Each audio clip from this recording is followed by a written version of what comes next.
இங்கிலாந்து நாட்டின் உயரிய விருதை பெற்ற புதுச்சேரியை சேர்ந்த செவிலியர் குமாரசாமி முதல்வர் ரங்கசாமியை சந்தித்து விருதினை காண்பித்து வாழ்த்து பெற்றார். இங்கிலாந்து நாட்டில் செவிலியர் துறைக்கு அளித்த சிறப்பான பங்களிப்பிற்காகவும் சேவைக்காகவும் 2025 ஆண்டிற்கான பிரிட்டிஷ் பேரரசின் உறுப்பினர் என்ற உயரிய விருதை புதுச்சேரியை பூர்வீகமாக கொண்ட குமாரசாமி பெற்றுள்ளார். பிரிட்டிஷ் அரசின் மிக உயர்ந்த குடிமக்கள் விருதுகளில் இதுவும் ஒன்றாகும். இந்தியாவின் பத்மஸ்ரீ விருதுடன் ஒப்பிடத்தக்கது. இந்திய வம்சாவழியை சேர்ந்த செவிலியர் குமாரசாமி இந்த விருதை பெறும் 2வது நபராக உள்ளார்.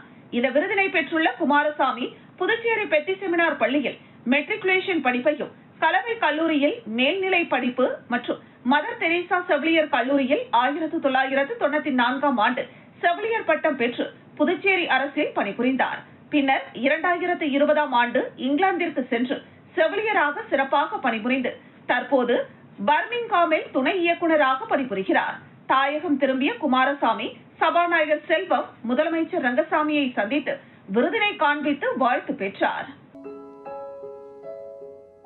I think one of the most important aspects of an investiture is to be able to reward in a suitable way the selfless service and dedication of so many of these remarkable people.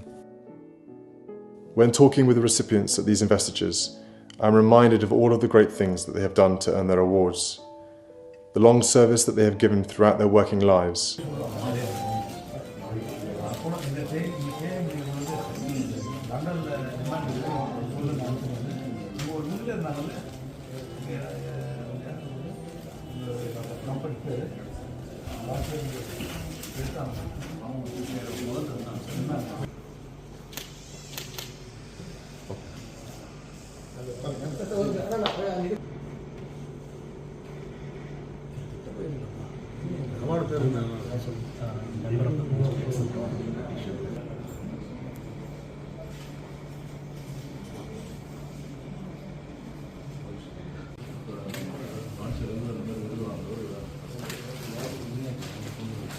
Murugan அந்த சேர் மட்டும் இருங்க